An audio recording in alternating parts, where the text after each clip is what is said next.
Welcome, everyone, to today's episode. I'm JJ Flazanes, your producer and empowerment strategist. Thank you for downloading today's episode.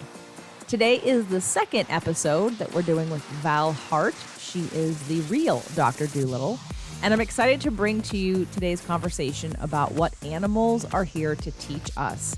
Now, if you don't have pets, or if you really don't work with animals at all, it's still going to have a lot of value because animals are going to reflect back to us just like people will. And so I invite you to listen to today's show with that in mind. I'm also going to invite you to check the show notes underneath this because there are a couple things we talk about. One is a way to connect with Val and start to look at all her offerings, which is jjflazanes.com/animals. That would be the place to start. But I also mentioned that I have a course about strengthening your intuition, which I do, and I don't talk about it that often. So if you didn't know that, I have a course that you can take. You can sign up and just get going right now. It's called Strengthening Intuition.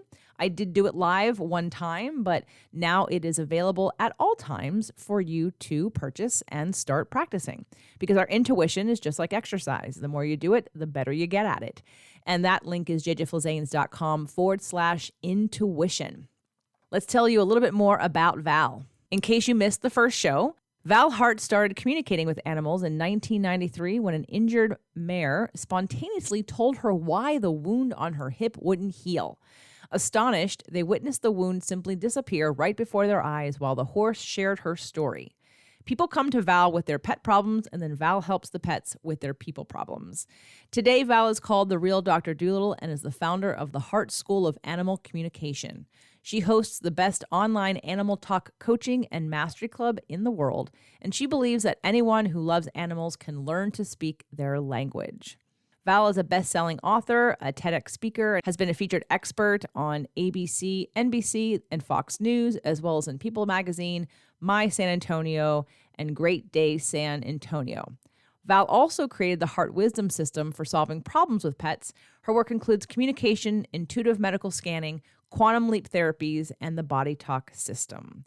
I'm looking forward to how you love today's show. Again, please check the show notes for all the links mentioned and enjoy the show. Welcome to the show, everyone. Today we have back a very special guest, Val Hart. She is the real Dr. Dolittle, and you've heard her before on the show talking about communicating with your animals. And today we're doing a video. So if you're listening to this on the podcast, come on over to jjflazanes.tv so you can see this video and see her shining, smiling, loving face, talk to you about your animals. But I wanted to bring her back. She'll be back on probably another time. We've got so many juicy topics that I want to share with you because, of course, it is my goal to empower you to have a new perspective on things, understand things at different levels, which helps you to deal with and maybe not take things so hard in life, especially when it comes to our animals, because of course most of us love them beyond the moon. And so then when we think about them, we have a heightened sense of emotional response. And so we want to tackle that a little bit. So Val, welcome back to the show. Hey, JJ, I'm delighted to be here. Thanks. I heard a lot of great things about our first episode, and people were like, that's amazing. And I will report that while we're not fully through the domino needing to be with Doug as much, maybe it's a little bit better. But I will tell you that her fur has come back and she is not over cleaning anymore. And it happened pretty quickly after we talked. So that's been nice because I've had more than one person deal with that issue and it hasn't gotten resolved. So even amongst the boxes that we're living in right now in our move, she is not stress cleaning anymore. And so thank you for that. And Sugar is no longer the first person to wake me up, the first cat. She'll only come after Luna has said, hello, Mom, it's time for me to eat now. And it's about 4 a.m. So at least, they allow me to sleep till 4 now. So this is good.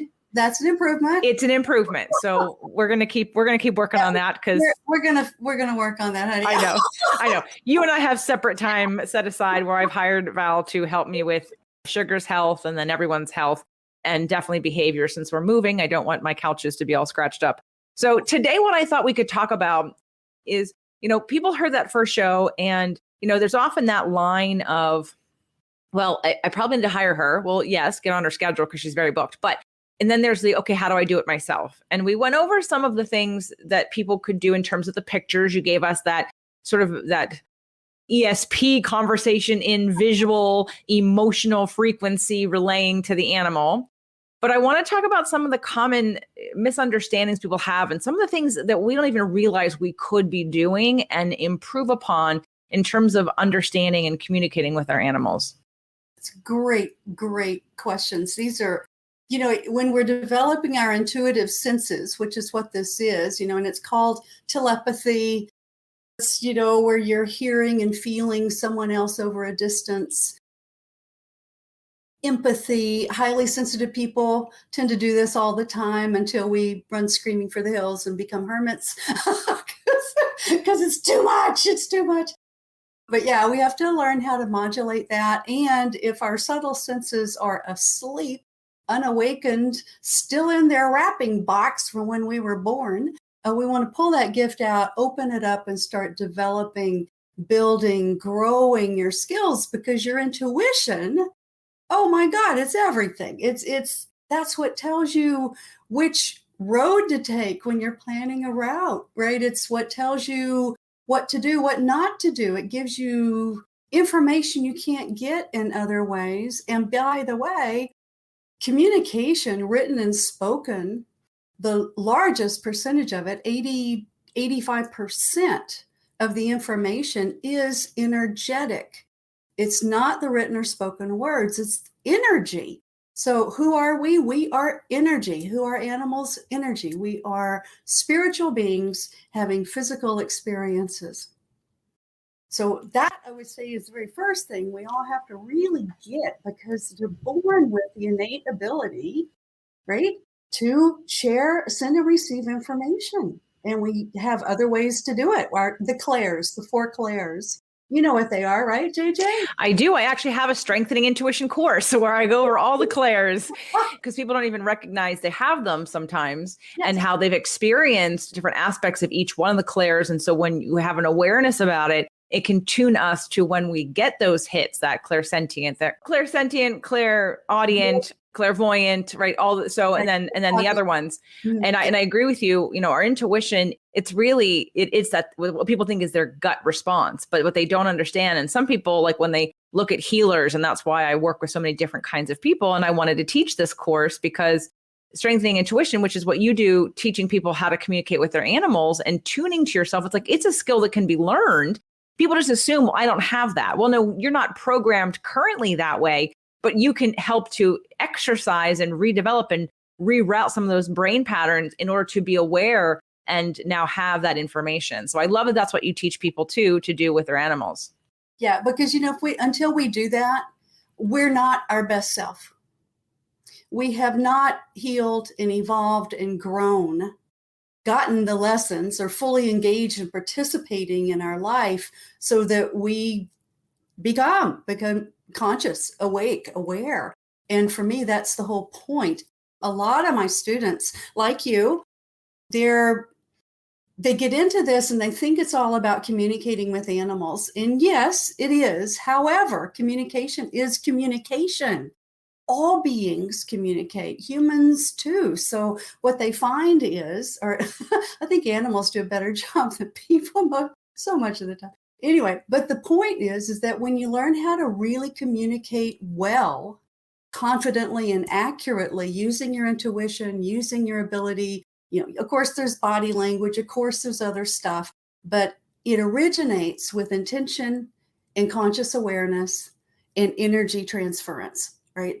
That's where it all begins. It's the source of it. So when you get really good at that, my students notice all of their communication changes.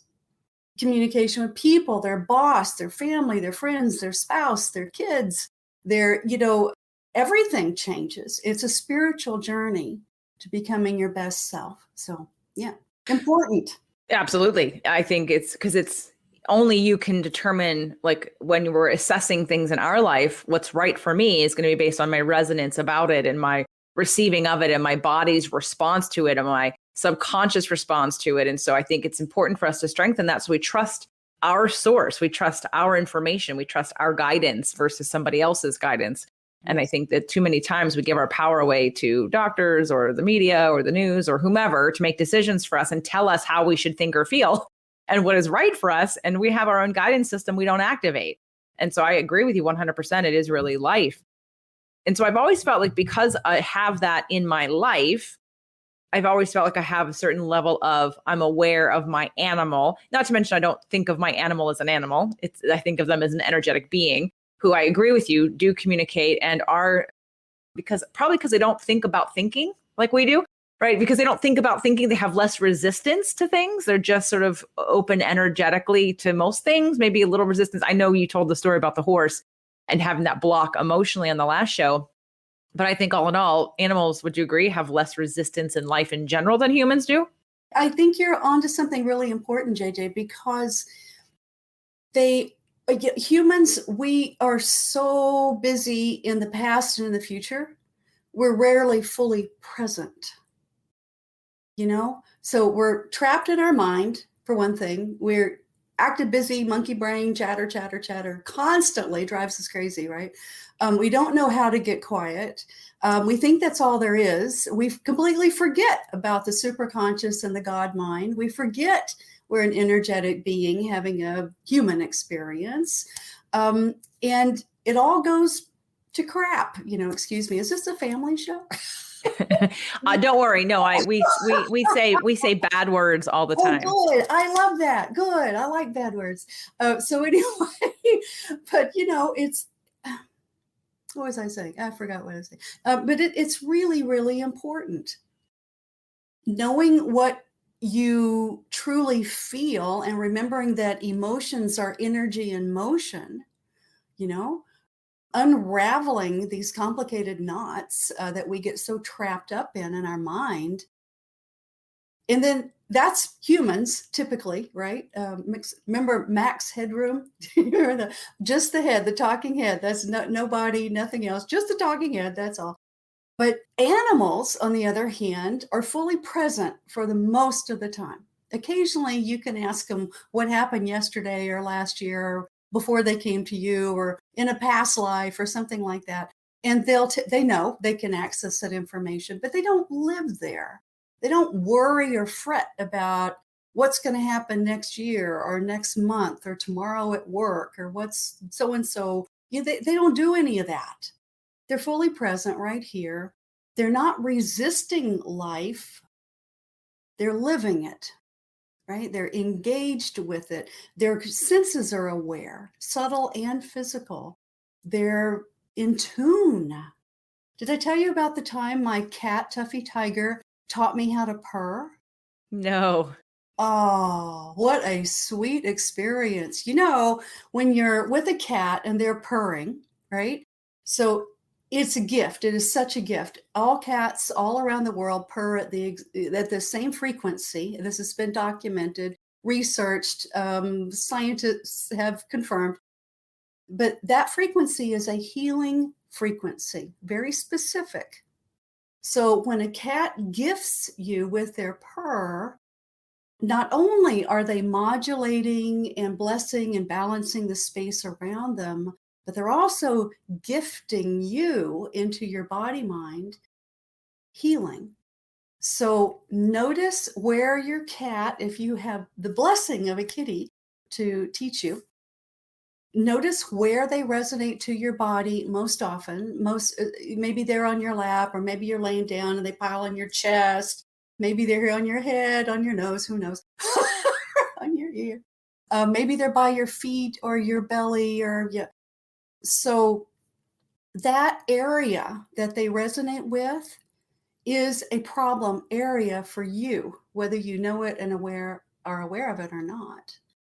They are healing that area. And one of the reasons I know this is because he's now an ex-husband, but I was married to this man, and every time he would come home or when he was here and he would be chilling out, our cat, Tuffy Tiger, would pile up and lay herself right over his liver, right across his abdomen and across the liver area. And she would begin purring, and 30 seconds later, he's snoring. He's out like a light. Bonk. She could put him out like that. Okay, so she did that for years, always the same spot. And we separated. We got divorced. He doesn't have Tuffy Tiger in his life, healing and working on him every day. And a number of months later, he comes in and he tells me that the doctor just told him that he had liver cancer. And she had been cleaning and clearing and mitigating and slowing that or healing it for years. And then when he's gone, he doesn't have those daily treatments. And unfortunately, he died. So I started looking at that and really kind of tuning into it. And one day we were laying on the bed together. She's stretched out, gorgeous, Tuffy. She's a tabby, long-haired tabby, beautiful green eyes, amazing kitty cat. I tell you more of her story. We could be here all day. I'd tell you Tuffy Tiger stories. But anyway, we're laying there and she's purring. And I said, Tuffy, tell me about purring. Teach me about purring. I don't quite understand. I've been told that scientists and researchers don't know how cats purr. It's a mystery. They've studied kitty cats. They've watched and done, what are you doing? What are you doing? They don't know. So tell me what happened. She said, why don't I teach you how? I'm just going to teach you how to purr. And I went, really? Well, that's fun. Okay. She said, okay, do what I do. Follow me, do what I do. And so we're laying there stretched out on the bed together and she's purring like a freight train, right? And I'm breathing with her. And then I'm tuning into the flow of energy, right? And she shows me, and I'm seeing it with my subtle sense, clairvoyance. I'm watching the flow of energy through her body. Do you know Tai Chi or Qigong? Have you done any of that sort of work? I have a little bit of a familiarity to it, but I'm not an expert by any means. Got it. So what it reminded me of is opening and closing the gateways in the body. This is a Tai Chi. It's a Qigong martial art thing that they do. And so she's pushing energy through her body and then pulling it. And it's like, flow it, send it, pull it. Flow it, send it, pull it. There's breathing and it's strong. And I'm beginning to do it in my own body and I'm beginning to vibrate. It's so cool. And I'm going, how am I doing? How am I doing? And she said, keep practicing. Keep practicing. And so we're so in tune. JJ, it was so much fun. We're so in tune and we're breathing and we're flowing and the energy is just like, whoo, and rocking and rolling kitty style. And at one point there was a noise or something outside. The exact same time. I mean, I felt it. I heard it just as she did. I mean, we're so in tune. We both looked and then we looked at each other and just continued to flow. It was so awesome. And I have to tell you, I felt so good afterwards. It's like I'd had a whole body cleansing. So just remember, when a cat gifts you with their purr, feel it, pay attention, right? Shut off your mind, feel that energy and see if you can tell where they're sending it. Because it's not just, oh, I do this thing called purring and I'm making biscuits, on your leg or lap and poking you with my toes. It's way beyond that. In fact, I find that working with animals, most of what they do is way beyond the body language. It's so advanced. It's just extraordinary what they can do. So talking about them sending energy and healing, which I totally understand, get, and know, and in retrospect, thinking about all the cats and how they all lay on me in the same place, pretty much, unless I have all three of them, in which case they're all in different places. But the cats, oh yeah. Oh, I get lots of healing. I have pictures of me with all three cats on me all the time. Thank you, yes. But it also, it makes me want to think, do they absorb? I know sometimes when shamans work with you, they absorb, they have a way to like release it and let it go. So they don't take it on. But do cats, I know they absorb energy from us. And so but when they're in control or when they're deciding to kind of heal us, are they taking it on inside themselves and keeping it? Or are they able to dissipate that? What a great, great question. This is a phenomenon I named the human animal body mind connection. It is a phenomenon where we share energy, where they will take on our stuff. We can take on theirs. They mirror us. They act out our wounds, our stress, right? They act that out for us. And absolutely, they can take things on. My other cat, Peach, black and white tuxedo, domestic short hair. She was like 12 years old and she started getting terribly ill. She had arthritis. She got to where she couldn't even climb up on anything. She couldn't jump on anything. She could barely walk across the floor. And I'm thinking, oh, she's only 12. Why? You should be, my heart's breaking. And all of a sudden I got onto this topic and I'm thinking, are you carrying anything for me and my soon-to-be ex-husband? And she said, well, yes, the energy between you is dreadful. It's terrible. It's dark, nasty energy, and I'm trying to sponge it off of you as quickly as I can because I love you both. And it's just, and she had taken so much of it into herself, it was killing her. Very strong-headed and opinionated. I know you don't know that about tuxedo cats. We argued about it. I said, what? Give us that back. That's not yours to take. And she said, well, it's the only way I can help you. And I said, that's not true. You're dying. That doesn't help us.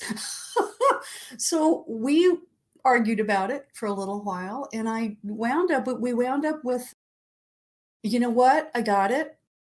We're now conscious. We're responsible for our lessons, for our journey, our process. Please give us back what you've taken. And we promise to deal with it, to do what we need to do with it. We do not want you dying. We don't want you sick. We do not give you permission to take this stuff on. It's ours. What we would rather you do is hold the space for love and healing and evolving into our best self. We need you to share love energy with us because love energy is what heals. And we can keep generating negative, black, nasty energy for the rest of our life if that's what we choose to do. You don't need to take any of that on. In fact, it's not part of your soul contract with us. We're going to amend your soul contract. Don't do that. Do this. And she's, okay, I got it. Good. And she took a nap. And when she woke up, she hopped down and she hopped over and we're sitting there with our dinner, right? And she came over and she went, ooh, that smells tasty. And she leaped from the center of the floor all the way up landed in my dinner plate. Thank you very much. Food goes everywhere. And she jumps off like, oh, wow, that was fun. Yum, that was good. Wow, And from then, she was fine. She was great. She recovered her health fully. She lived till she was almost 20 and had a lovely, good life. So it's really important to understand when your animals are acting out or they're ill or they're in pain or something like that, there's so much else that could be going on, right? Look at your part. How are you contributing to this? What are they acting out for you? I remember a client I worked with, her dog was paraplegic, had lost control of the dachshund hind end, lost control of her hind end, couldn't feel her tail, couldn't move her hind legs. And when I'm intuitive scanning and doing some healing and communicating with the dog, she said, it's right here on lumbar, I forgot what it was, lumbar 3 or 2 or something. And when I said that, the dog's person said, oh, and I went, what? And she said, that's where I have my back problem. Well, look at that, you two. That's a shared issue. That is a shared thing that you're both working on together. It's part of your soul contract, your soul purpose together. You're working on this issue together. How about we work with that and separate out what's yours and what's hers so that y'all can heal? And you know what? The puppy, about 30 minutes later, she starts wagging her tail. She can feel my hand again. That's a miracle. And I don't know, about 30 more minutes after that, she was up and able to walk and getting her, not great, but she was up and on using all four legs. So you never know where this stuff comes from until you communicate, until you ask these questions. Does that make sense, JJ? It does. And again, remembering that everybody's on a different spectrum of how much they feel intuitively aware, connected, conscious of their animal. In fact, I'm thinking of a story of a client, and I think I don't have kids, but I know as an observer and as a child of parents that parents do the same thing with children, right? That a lot of times the children are absorbing what's going on in their house, and they're so hyper focused on the kid that they don't realize that the environment they've created is what the kid is responding to. And it's the same for the animals, even because the child probably can't communicate any more so about it because it's an energetic thing than an animal can. Actually, an animal probably could communicate better if we could talk to them, if we understand. So let's go over some of the common things that, like the basic things that humans can do.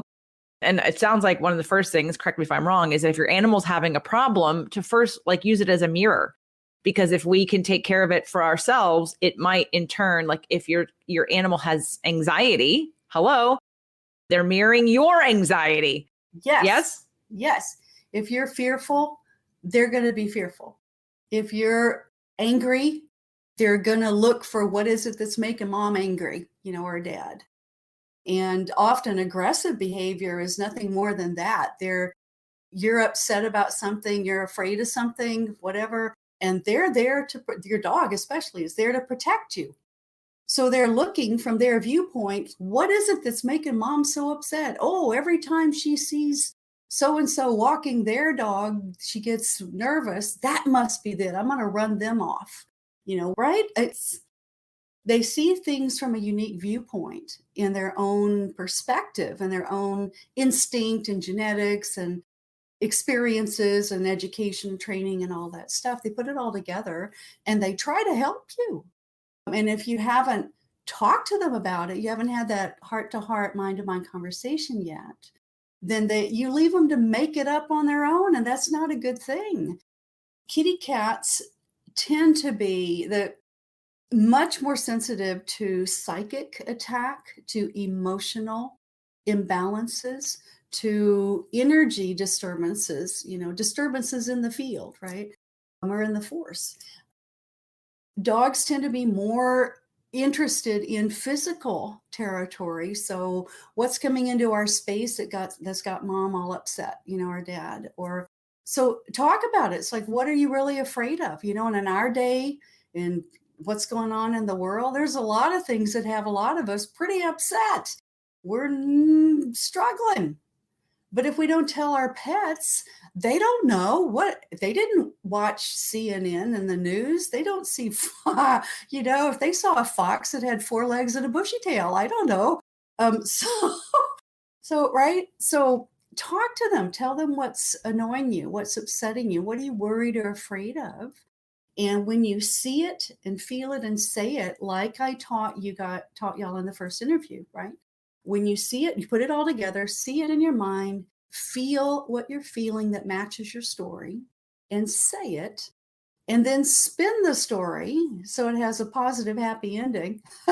Your pet can get it. Then they go, oh, you're worried about some asshole at work. Oh, now I understand.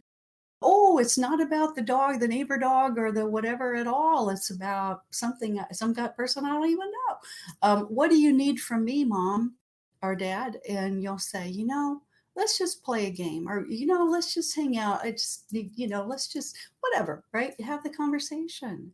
Then they know how to help. Tell them what they can do to help you. They don't know. You're going to have your child make it up. They'll try, but they might not get it right. So, well, I also think people think their animals sometimes and I hope this isn't going to sound too bad, but sometimes like the less conscious people in the world think that their animals are like stuffed animals. Like they should just be happy when I want them to be, give me attention when I want it, and leave me alone the other however many hours of the day. Domino keeps begging to go outside. We currently live in a condo community and we just bought a house. So we'll be moving and we have a half of an acre and we're going to build a catio and it's going to be amazing for them. But even if she just likes to go on the concrete. And so we have this thing that she'll do sometimes where if I'm downstairs and I hear her, she's like, Mom, I just want to go outside. I want to go outside. I want to go outside. I want to go outside. And she stands at the door and she just, and she'll just keep going. And I looked yesterday, and even, and normally I think somebody like Doug or let's say my ex would get mad or maybe yell. I'm like, okay, that's not going to help. Just like what wouldn't help with a kid. Don't like yelling at them isn't going to make them stop. So I looked at her. I just like looked at her and I shook my head like, no, we're not. And I just looked at her and she's like, okay. And then she came over to me, but it was an understanding of like, I treat her like a human in a way because it is again, an energetic conversation. And all I had to do was look at her like, we're not going outside right now. Yeah. It didn't mean she didn't stop trying. She kept trying, but we were having a nonverbal conversation that yelling wouldn't have helped.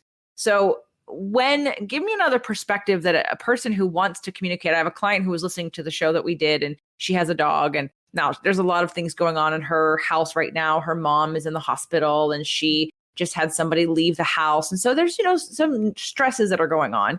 But what can a person do that they don't even think to do that will help any situation or help them to, again, tune to? And now, of course, Val has a class and she teaches people how to become more intuitive and how to work with animals like she does. So again, if you're interested in that, please go to jjflazanes.com/animals. You're going to start there. You're going to get the free download about communicating with your animals. But there are a lot of different programs that you could do, especially if you're someone who is an empath and you do have any of the clairs and you want to be able to do this. She's got a thriving business, so please check that out. You also can hire her. But again, we're here to empower all of you to get better at doing this basic, simple thing, because again, it is about strengthening your own intuition. So what are some of the things that we can do, the normal lay person? Now, again, we did go over this in the first episode. So if you haven't heard the first episode we did, Val went over how to communicate and it was a 3-step process. But what about the quick little tips that people forget? Yeah. Very good.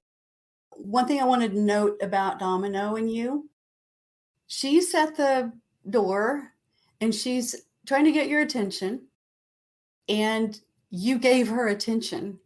You acknowledged her. You said, I get it, right? She felt heard. She felt respected. And you were clear and you said, not now. She went, oh, okay.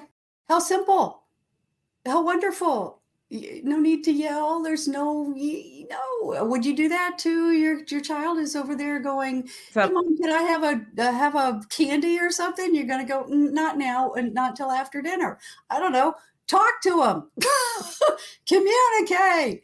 Okay. So anyway, it's all about communication. So typically we forget and we think, oh, they're not intelligent or they don't really know or they're not aware. They're just kind of, they don't really feel or think or reason or they don't have a rich inner life like we know they do. But, so that would be a mistake. Now, that would totally be a mistake. So for the person you were talking about, I'm so sorry. That's a rough thing to go through. Talk to your animals and tell them what's going on. Tell them where your loved one is that's in the hospital. Why are they in a hospital? What's happening to them? Are they coming home? When will they come home? Well, is there anything we could do to help them? Let's have this conversation with your pet. Really. Otherwise, it's like, well, a family member just disappeared and they never came back. We don't know what's going on. Mom's upset. Dad's upset, right? Whoa, something's terrible is happening. Maybe so, but if they don't know anything about it, how can they help you? Speaking of, how could they help you? Tell them what they can do. So one of the mistakes we often make is to overfocus on the negative and what's not working and what's like domino, meow, meow, meow, meow, fingernails on the chalkboard, right? Like, no, stop it. But it's like, tell them what you do want. So if we over focus and always correct the bad behavior, they don't know anything else. It's like, well, what else should I do? I don't know what to do. I'm not a plushie. I'm not an inanimate plushie toy that you stick on the shelf and leave me alone for 12 hours a day. No, I have a rich life. I'm living it 24/7, every second, every minute. I have all these gifts. I've got all this power. I've got connections to the universe and the angels and all this stuff. I'm a powerhouse of healing. I'm an angel in disguise. I'm a teacher. I'm a guide. Use me. That's why I'm in your life. It's part of our soul purpose together. It's why I'm here. I'm God's gift to you. I'm God's gift on loan to you. Use me. Tell me what you want me to do. Okay, if they're on the sofa, you don't want them on the sofa, and you're always yelling about them being on the sofa and seeing them on the sofa in your mind's eye. They don't know. They're on the sofa and you're all excited. Okay, you must want me to be on the sofa some more, right? As opposed to seeing them on the sofa, feeling how upset that makes you, and then going, what would make me happy is if you were over here in your own bed or, on your place or whatever. And then they say, oh, mom would be happier if I was over there. Oh, okay, I get it now. That's clear. So tell your pets, if someone leaves the family, divorce, separation, whatever, or child goes away to college or school or goes off to visit, who knows, whatever. Tell them, don't leave them in the dark. That's cruel. Right? Well, the average person is going to say, tell them. They don't understand English. Of course they do. Of course they understand English. They know Spanish and French. Right. Right. They know frequency. Yeah, exactly. Communication is communication. Speak it, see it, feel it. See it, feel it, say it, right? Whatever. Those are the 3 steps to send a message to an animal. Anybody can do that. All you have to do is see what you want them to see in your mind, visualize it, feel it. How would it feel if this was actually happening? And then tell them the story. Now, critical thing with storytelling, if it's a painful story, distressing story, a story that feels sad or angry or upsetting or something like that, don't be afraid of those emotions. Animals get it. What they don't get is when you try to pretend that you're feeling something you're not. When you gloss it over or suppress it and then pretend and you're all in your head because you can't feel your body, because if you felt your body, you'd be feeling all these painful, conflicting emotions. Well, and they're looking at you going, what the heck is wrong with you? I hear the words coming out of your mouth. I see what's in your head. And none of that matches with what's really going on in your body. You're so out of alignment. I don't know what to do with you. Right? So we have to get an alignment. We need to be congruent with the message we're telling. So if you're upset, feel upset. You're sad, feel sad. Cry. Okay, they get that. They know that. They get it. Feeling love, great. Share love, right? Share joy, share happiness, share what do you feel? Feel it, right? I think one of the biggest problems people often have is they feel things they don't know how to process. They don't know how to deal with. And so they just suppress and stuff it. And when you do that, you start degenerating energetically. You get sick. You're going to get pain. Your body starts breaking down, and your animals are clueless. They do not understand why you would be so out of alignment. Animals are never out of alignment. They are always congruent with who they are in any given moment. Does that make sense, JJ? Oh, absolutely. And, part of the practice, I think, correct me if I'm wrong, because it's the same thing for strengthening intuition. Too many times people don't recognize the difference between negative momentum that's out of alignment. So they'll have a thought, they're already out of alignment, they have negative momentum, and they'll think, oh, this thought must be true. No, that thought is out of alignment. That is not intuition. Your intuition is when you're in alignment, period.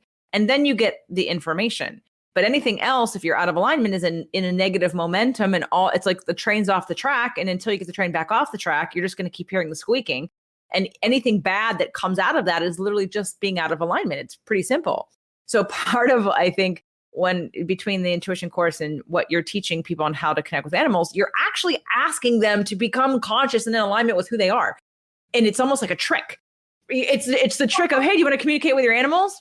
You have to actually be in your body. Okay, that's number one. You have to be in alignment. That's number two. Oops. And what happens to your life? It gets better. And then by default, your animals heal and feel better and everybody gets better. But it's kind of a trick because you can't talk to your animals if you're out of alignment. So we got to deal with you first, right? Did I get it? Exactly. Right. You nailed it. Oh man, where's the prize? I want to find a medal for you. You got it. I mean, that's what a beautiful way you expressed it so brilliantly. And that's the truth. It's animals bring their people to me kicking and screaming all the way, thinking it's all about the animal. Please fix my animal. And the animal is like, please tell them to stop doing this or to heal or to deal with whatever it is, so that I can be my wonderful self again and I don't have to keep acting out their bullshit. I'm so tired of having to act out this role for them and then being blamed and punished for it when I'm trying valiantly to get the message across so they can see what they're doing and see what they're projecting. And it's not really what I want to do. It's not who I am. But and what happens is as soon as the person gets it and goes, oh, that light bulb aha moment, then the animal goes, oh, thank goodness. And they take a big sigh of relief and go take a nap for 12 hours. It's like, oh, thank God, I don't have to do that anymore. And everything changes, but it really is. I love what you said. Yeah, it's a trick. It's a trick to enlightenment, a trick to ascension. Well, it's a spiritual journey. Yeah. And I'm being, trick is not, but it is true. It is true because it's like, well, again, with the parents with the kids, my God, my kid's acting out. Well, how about let's look what's going on at home. What's going on with you? Oh, don't look there. Right. No, but I want to concentrate on his behavior or he's a reflection of you. So how about we look at you? And too often we're just so disconnected. Not necessarily people who listen to my show, but, or all of us at some point, with going through a move and as we're doing. And there are times, and I'm right now in this reflection of my own animals and we're working on all of them. But thinking to myself of past animals and, one of the topics that we will talk about on a future show. So I was rollerblading today and before today's show, and I was thinking, it's like, I got my intuitive hit as I always do rollerblading. It's going to be interesting to figure out what cardio or activity in my new home is going to open up the channel of intuition fastest, because I could be doing 10 things at the same time of rollerblading, but somehow that channel is always wide open and I'm getting hits all the time. So I had this idea that, Val's going to come back on the show and I'm going to talk about how Domino isn't stress cleaning anymore. And, eventually people who've been asking me are going to ask. And then eventually, in years to come and years, hopefully a lot of years to come, the animals that I have now will transition. And I thought, we need to deal with that, which we will, guys, but on another show. And one of the things that, again, I've dealt with a lot of healers and my intuition has increased over the years. And some of the intuitives that I've worked with have been able to give me information about past animals, like a kitten that I had that died. And I know that brought me some peace. And I know that not everyone knows that about their animals and about these contracts that we have. And we're going to get deeper into that on another episode. But I just wanted to put it out there for you that you do have a soul contract with your animal. And again, the animal's behavior is information. And if you just look at it as your animal's being ornery or bad or misbehaving, again, this is the wrong point of view because you're not aware or accepting or acknowledging the contract and the relationship that you have and the reason the animal's in your life. And like you said, the healing they're trying to give you or the messages they're trying to give you or the things they're trying to work out for you, you miss the boat when it's all about the animal and not the animal's relationship to you, your growth, your healing, and whatever's going on with you. So can we speak we're going to do a show, but let's about these contracts that we have with animals. Yeah. So we travel in what could be considered a soul pod, a group of souls who are having lifetimes, and we're working on lessons and evolving, sort of like you're in school, right? And everybody's in the 5th grade. Or, right, you're all in school and you're working on this assignment. I've got this assignment, and we're going to explore this experience together from different roles and viewpoints. In this lifetime, you're going to be male, you'll be female, you're going to be a dog, you're going to be a cat, you're going to be whatever. We'll all choose up our roles and get our game plan. And then we begin, game begin, right? Start the sounding bell or whatever, let's begin. And then you live your life together and you have a purpose together. It's part of your contract. It's what you agreed to before you came here. And maybe it's a contract you had many lifetimes ago. Maybe it's a new one, an addendum to a contract. It's like, oh, this lifetime we're going to explore blah, blah, blah. And this time we're going to trade roles. So last time you were the bully. This time I'm going to be the bully. And, and together we're going to heal and evolve and grow and expand our consciousness. And we're going to have, that's what we do. So does that make sense? Oh, it makes sense to me. And I've done a whole show on soul contracts of people. Yeah. But when this kitten I'd had her, and I went against my better judgment of giving her a shot. It was like her 3rd shot. And again, she was little. She was 2 months old, I think, at the time. And she only lived to 4 months. Or maybe 5. She didn't make it to 6, but she got FIP. And I was pretty convinced that it was because she was over chemicaled, that it triggered her body to, because everybody, again, FIP, by the way, has a coronavirus, is a coronavirus in cats, but it doesn't always manifest, and it's not always life threatening. But when it activates as FIP, it is often fatal. And most of the time it's fatal. So this had happened, and I took her to acupuncture. Anyway, I was doing all the things, and I was so committed. But at the same time, when she left and when she died, which was horrible for me, the healer I was working with said her sole purpose of coming was to find a deep and profound love. And when she did, she was done. And I was like, which of course made the whole thing feel a little bit better. I was still crying my eyes out and still ridiculously sad and mourning her. But I was like, well, what the hell was my contract with her? And I thought, I know that because, okay, she got a deep and profound love, and now she is good to go, and she has transitioned back into non-physical. And I'm left here like with a hole in my heart thinking, I mean, not really, I'm being dramatic. I recognized that felt good, and I'm glad I could give her what she was looking for. Some ideas I had about what my role was to question some of the practices that I was doing with the cats, change their diets. I mean, I did learn, my cats since then have benefited from the things I learned in that moment from her. So she was definitely helping my other cats and their future lives by what I was learning from her.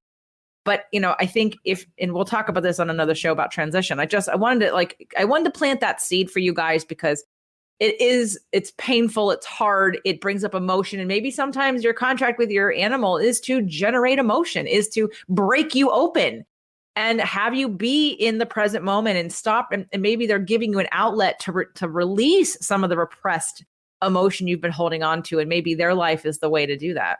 Yeah, exactly so. Exactly so. But, for your soul contract with the kitten, look what you did with those lessons. So she came with a completely different intention, got her purpose, had that experience, and said, thank you.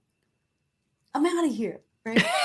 And you're like, the dangers of shots. The dangers of bad food. Oh my God, you got so much out of it, of what she taught you. That has gone on, like you paid it forward many, many, many, many times, right? That was your part of the agreement. So, yeah. And yes. Yeah. So the first step, if you haven't already heard the first show that Val and I did, was to go back and listen to that if you haven't heard it, in terms of walking through the pictures and the communication, the basics of the communicating with your animal. I think out of today, what we can we can really focus on and hold true is that possibly the problem is you, said person, or number one. yeah. And what can you do what's the mirror that can be shown back to you? What can you do to help your pet first and foremost? And then, of course, if you are interested in learning more on how to strengthen that and to maybe even start a business in pet communication and working with people and their pets, like I said, Val has a course. But you can start with jjflizanes.com/animals, which will take you to her free guide. You start there, do that free guide, and then start to look around. And you can hire her too to help you. In the meantime, if you have a problem or situation that you just don't feel you have the patience to start working on yourself, I have a situation where, and hopefully maybe we'll address this on the next show because there'll be a lot, you and I will have a couple more sessions between now and then. So I can talk a little bit more about Sugar in my contract and this whole thing that she's going through, because it's the most unique to date of any cat I've ever had, ever seen. And I think that's an important thing to address also. So is there anything else, any other resources that you want them to go to after they click through, they go to jjflizanes.com/animals, they get their guide, and then what's like the next step? So the next step, after you've learned how to send messages to animals, start learning about the subtle senses, about, receiving, open yourself to receiving information and not just glossing it over or suppressing it or ignoring your intuitive hits, but giving that some airtime, notice, feel, pay attention. The universe and your animals are trying to get messages to you. So don't block them. Stop blocking and limiting yourself. You are so much bigger than you think. Your animals know that, which is what puzzles the heck out of them. They look at you and you're pretending to play small, and you're not small. But, opening yourself up to that, go to our blog, look at the courses on the website. We've got the full array. You've got all the special topics. You've got the beginning course, the advanced mastery course. There's the coaching club where I can interact with you and assist you with your animals, and you can practice and get good at it. And when you're really good at it, and if this is your passion, then absolutely start a business, help other people with their animals, be the bridge, be the voice for animals and their people. It's such a fulfilling and brilliant mission, and it helps the world be a better place. And really, isn't that what this is all about? Absolutely. And you need help, just like I needed help. I started a certification because I can't have to teach people what I know to help other people, because I can't work with everybody, and Val can't work with everybody. It's just not enough time in the day, days in the week, weeks of the month, months of the year, and years of our life. We have to keep moving it forward. So if it's something that speaks to you, please get in touch with her. Make sure she knows that you heard her on these shows. Again, start off with going to jjflizanes.com/animals. It gets you in her system. It gets you the downloaded free book on how to start communicating with your animals. And then you have access to everything after that to just take a look and see what works for you. Now, if you would like to hire her, she is available. I'll just tell you, she is very busy. So if that's something you want to do it now, because there's going to be like a 2 or 3 month wait time. So I'm not kidding. So do it now if you want to sign up with her. Again, tell her you heard her on my show. Yeah. And I will be bringing to you my, results after the next couple of sessions, and the story about what's going on over here, so that you can hear in case it's happening to you or you're coming up against this type of it's very new for me, this situation with Sugar. And there was really nobody else, no vet was going to help me. Well, again, like I said, I have some healer friends and they don't really work on animals, even though they can. Why not go to the specialist that knows what they know and is specialized in your animals? Thank you. That would be me. That would be Val. Yes. Excellent. All right. So until next time, we are going to handle more of your soul contract with your pets, the reasons why your pets are here more deeply than this, and how to deal with the transition of the pet. Oh God, we'll have to talk about that movie that I hate. Hachi. Oh my God, that movie kills me. Do you know Hachi? Okay. We'll save it. That movie it killed me. I cried my eyes out and I said, I hate that movie. I hate that movie. But anyway, we'll get to that next time. So Val, thank you so much for being back on the show. Nothing to look forward to, eh? Bring Kleenex. So tip, bring Kleenex. Yeah, for the next show, bring Kleenex. Okay. Yeah. In the meantime, check out jjflazanes.com/animals. Val, thank you again for being here. Thank you. Great time. Thank you for loving animals. We all make the world a better place.